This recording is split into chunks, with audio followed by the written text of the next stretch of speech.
Back in 2019, I made a video explaining why I believe it is a myth that the dust inside the PVC ductwork of a non-industrial woodworking shop can be ignited by static electricity and cause a fire or an explosion. I backed up my opinion with a paper written by an MIT scientist who is way smarter than all the folks arguing about it on the internet. If you're interested in that debate, I'll link to my video and to the paper below. But the fact is, some people simply want to ground their PVC ductwork. And it's not my job to force my opinions upon you. My job is to make your shop time more enjoyable. And if grounding your ductwork makes your shop time more enjoyable, I think you should do it. Especially if you occasionally get a little shock off your ductwork that may distract you while you're using a dangerous machine. That wouldn't be good. So in this video, I'm going to show you how to ground a PVC dust collection system properly, including answering some of the most common questions people have, such as how to address flex hose, or whether to run the wire inside or outside the ductwork, and how to get that charge from the pipes and hoses into the physical ground. By the way, some of this footage was filmed back when I was healing from a hand injury, so if you're wondering about the splint, don't worry, I didn't get hurt. Now let's get started. As air and sawdust flow through your hoses and your ducts, it generates static electricity. That static charge can build up and give you a shock when you touch a pipe or a hose, or sometimes even a machine.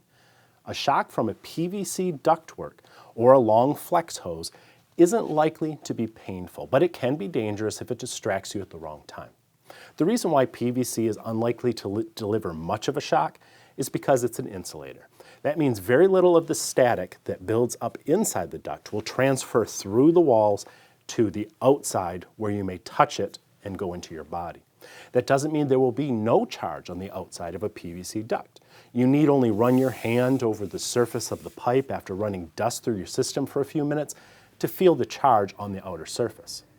The idea then is to give that static charge a direct route from the pipe to the ground so it won't build up. This is done by running wire through the whole system. It doesn't have to be heavy-duty wire. I use 18-gauge bare copper wire because it's inexpensive yet durable enough for the job. I'll link to the stuff that I use, which is fairly inexpensive, as I said, below this video if you need some. Among the many endless debates involving dust collection systems is whether you should run your ground wire inside the pipe or outside the pipe. As I said, PVC is an insulator. The bulk of the charge will be contained inside the pipe where it can't reach you on the outside. But some of it clearly does migrate through the system and end up where you can touch it. So we want to dissipate that interior charge as much as we can. The problem is it's difficult to run that wire inside a duct without creating all sorts of places for chips to get caught and eventually turn into obstructions. I did once read a clever idea about using strips of foil tape inside the duct, but it's very difficult to stick this stuff flat inside a long length of pipe. If you want to explore it further, I'll link to the reference where I got that idea. I prefer to bore holes and then drive 3/4 inch long screws into the pipe every 1 or 2 feet. I alternate from one side of the pipe to the other all the way down its length. Then I wrap my wire around the head of each screw running down through the pipe. There's no need to spiral the wire all the way around the pipe, just zigzag from one side to the other. If your wire isn't long enough to run the entire length of the system, just start a new piece on the same screw head where the last piece ended. As long as the screws only protrude into the interior of the pipe a small amount, they shouldn't catch any debris. And as long as your pilot holes aren't too large, the screw should tighten well into them and plug any potential leaks. Each screw will then act like a little lightning rod to capture the charge both inside and outside the pipe and channel it through your copper wire and out of the system. Flex hose is really easy to ground because it generally has a wire integrated inside it.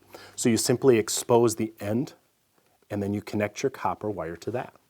If your flex hose doesn't have an integrated wire, like the inexpensive stuff that just has a plastic set of ribs, you're going to have to wrap a copper wire all the way around the outside. And to keep that from coming loose and catching, you're probably going to need to go between each rib, and it's not going to be worth it. Honestly, if you want to ground your system, you should get flex hose that has an integrated wire. All of my blast gates are acrylic, and there's no need for me to ground them. But if you have metal blast gates, you should connect your grounding wire to them as well so you don't get a shock from them. So now you have a copper wire running from where your flex hose attaches to your machine all the way through the ducts to your dust collector. How do you get it to the ground?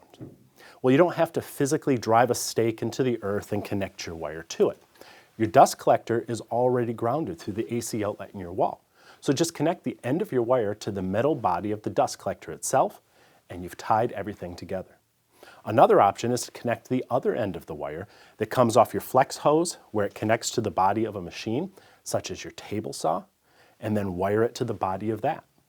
I even saw this solution online, plugging the end of the wire directly into an outlet.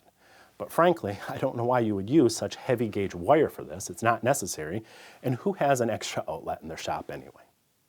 Now that your system is grounded, you can sleep better knowing you are much less likely to get a shock from it when you touch a duct. But don't bother trying to argue with me about preventing an explosion. We're running small woodworking shops, not flour mills. Don't forget to check out the links below for more information, and check this out. We couldn't do what we do without folks like the Bushy family over at Clearview Cyclones. Not only do they make the best dust collection cyclones on the market, but they're woodworkers supporting woodworkers. They're the sponsor of this video, and I really hope you'll thank them by visiting their website and using our discount code below this video.